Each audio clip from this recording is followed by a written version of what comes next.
This week's Torah portion is called Parashat Shelach, and it begins with Moses sending 12 spies, 12 scouts into the land of Israel, the promised land.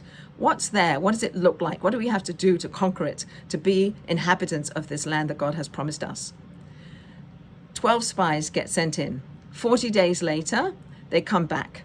10 of them give a report that starts off with being descriptive. It's a land that flows with milk and honey. It has beautiful and abundant produce. But then they go on to say that the people who live there are giants, and we are like grasshoppers in their eyes. Also that there are fortified cities, and so on, such that the people become overcome with hysteria and fear that they won't be able to succeed in the mission of going in, that God somehow, they've lost touch with God, that God will help them, and they become fearful and they cry that night. There were 2 spies who did not give the same report as the other 10, and they were Caleb and Joshua. Caleb, before he went in with other spies, goes to the cave of Machpelah. He goes to the burial site of the forefathers and the foremothers to gain strength from them, to ask them for help.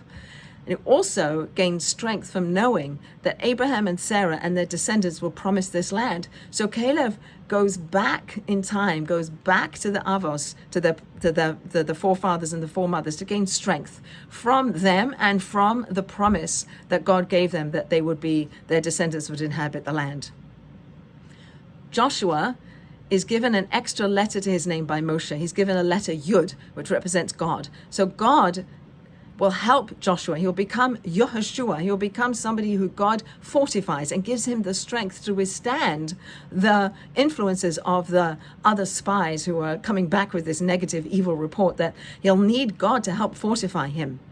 And he looks forward to going into the land that God has promised us, that looking forward to going in with God's help will conquer it. And he says, both Caleb and Yehoshua say to the people, it is a very, very good land. We can do this. But the people are swept up with the hysteria and they don't hear Joshua and Caleb.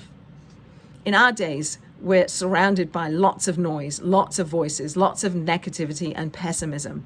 Perhaps we can learn from Caleb and from Yehoshua. Caleb, who looks back and say, this was a promise that God promised us, that we would enter this land and we would live in this land and it would be our land, an intimate relationship between the Jewish people, God, and the land of Israel.